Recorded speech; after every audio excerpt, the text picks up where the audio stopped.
Hi guys, it's finally summertime and I'm so excited to share some of these things with you, and I absolutely love my pool and I love these two products. And while they will remove chlorine, they won't stop this from happening.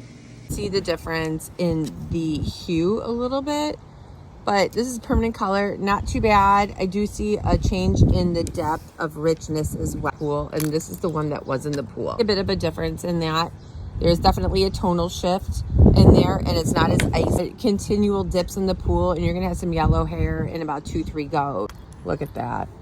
That's a huge difference for me. So if you're gonna be swimming and you come to me and you ask for Vivids, it's probably not gonna happen.